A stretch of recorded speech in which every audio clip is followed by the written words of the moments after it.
Hi, Gene Burnett from GeneBurnett.com. I thought we'd talk a little bit today about the difference between sort of directive Qigong exercises and what I would call less directive or non-directive Qigong exercises.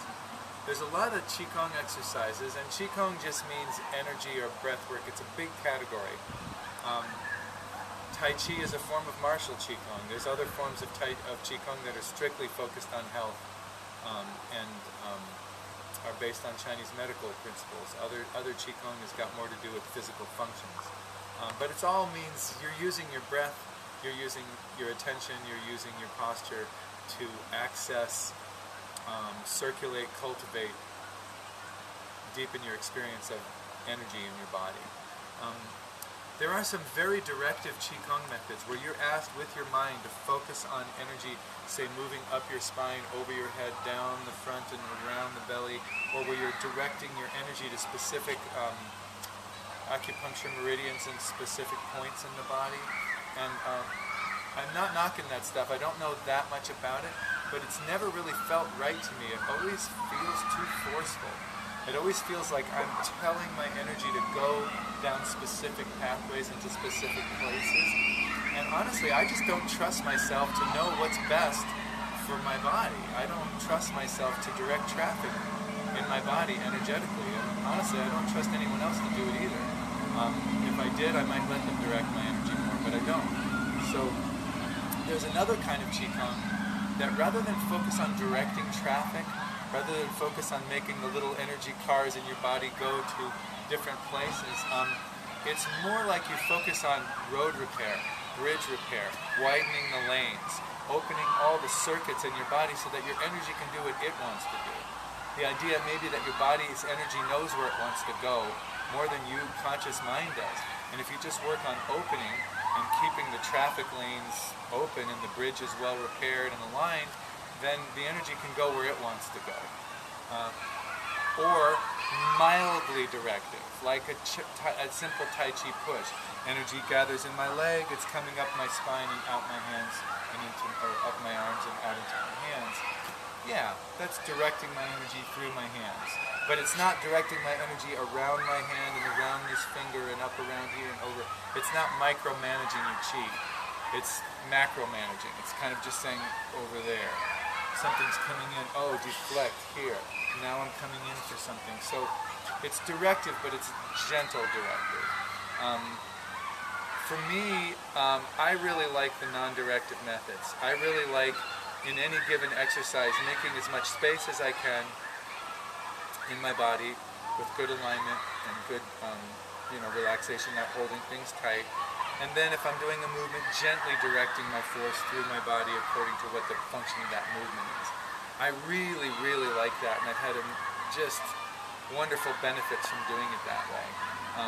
I learned a series of Qigong exercises through my teacher, Andy Dale, through his teacher, Chung Da Chen, and say we would, let's do the crane. That's a really simple exercise. I'll just do the forward-facing version of it. I'm rising in my legs and opening the circle like this. I'm sinking in my legs and bringing the circle down. And did this for years, working on this circle opening, rising, and closing. I then got exposed to Master Fu Kyung's Qigong work in Seattle. Just a little bit. I didn't get a lot of exposure, but one of the features of his work was really ultra soft suspended joints and very little directive, forceful pressure.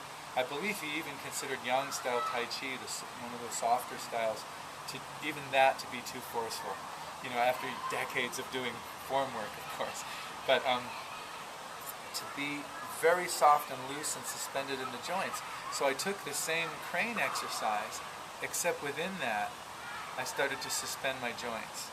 So the same intention is coming up my legs and up my spine and out my arms, and the same intention to shrink gently when I sink and sit.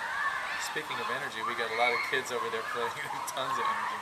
They don't need to do Qigong, they are Qigong. But when I do it now, I keep the suspended joint feeling all the time, so that all the way through, I'm going to exaggerate this, but all the way through the motion, all the way through the peak of opening, my joints are open and relaxed and spacious like this, and then all the way through this, it's shrinking back down again. So I'm really working on gently opening and suspending my joints, and then just letting the energy of that particular movement flow through that, rather than holding it firm and then just opening it, right?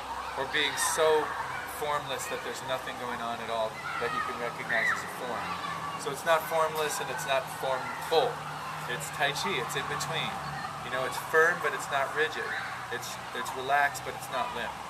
So I really like this kind of idea of opening up spaces in your body, letting your energy either do what it wants or gently directing it, rather than in a more forceful, very specific way, directing it down specific points or to specific places. I'm not willing to knock that totally and say that it's bad for you, because I don't think it's bad for you. It just doesn't resonate with me, and I'm just putting it out there to experiment a little bit.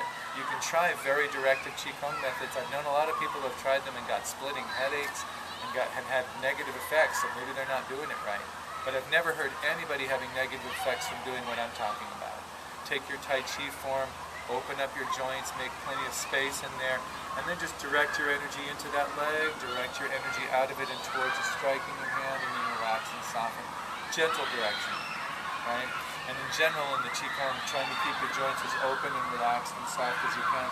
Whatever the movement is you're doing, keeping it relaxed and soft, keeping space in your body, and just letting your energy circulate, letting it move the way it wants to move.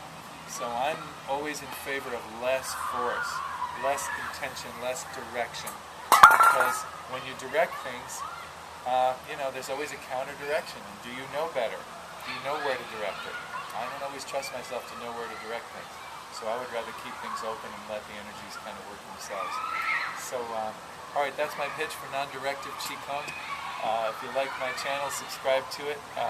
Visit my website, gburnett.com, for more information, and have yourself a great day.